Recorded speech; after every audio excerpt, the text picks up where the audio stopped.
Hello guys, we're here. We're still talking about ways that you can manage your dog's condition better.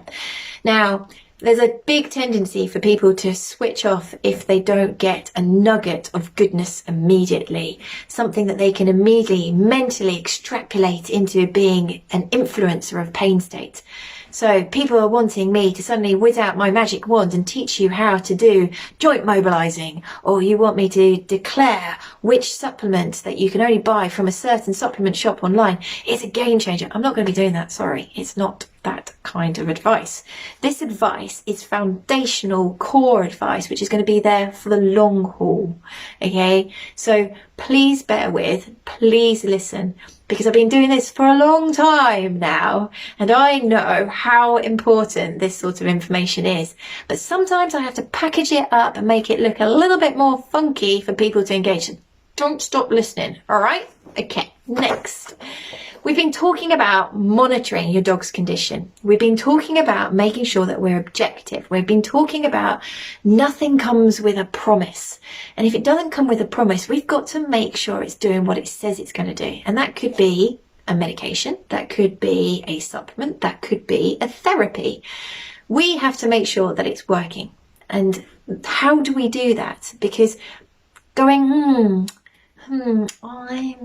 I think he's better. Yeah, I think he's better. Not helpful. What we need to do is be objective. We need to be really, really objective about what we see that we feel shows and tells us that there's improvement. That then supports the intervention we're doing is worthwhile, and we should continue it. Get where I'm coming from? Okay. So I'm going to show you another one. Now, it's in the OA booklet, but it's a standalone, okay? Now, you can't really see it, but I will put a link to it. So this is called the Canine Brief Pain Inventory, okay? And it was made by the University of Pennsylvania, so I'm going to put a link to their website for you. And it's a validated tool. It's really, really handy. It's very, very quick to do. And it gives you a numerical figure. So some people really work well with numerics. So they can see that their dog, has pain state has gone from 27 out of, I can't remember, I think it was 52 or something like that, has now dropped down to 14. They're like, oh, numerically, you can see. Oh, perfect. The dog's pain state is better because he was 27 out of 52 and now he is 14. So he's obviously better. Some people work really well like that. Other people don't. They prefer to use an approach that I've described before. Canine Brief Pain Inventory has a list of, let me get it right. There is 11 questions, okay? And what you do is you choose what best suits your dog. So let's take the first one, for example. Description of pain. Circle the number that best describes the pain at its worst in the last 7 days. So out of 10, circle the number that best describes the pain at its worst in the last 7 days. Question 2. Circle the number that best describes the pain at its least in the last 7 days. So we're beginning to get an idea of what this dog's pain fluctuates between. Are they actually consistently bad? Or actually, do they go through quite a big range in that they have really great days, but they just seem to have acute flares?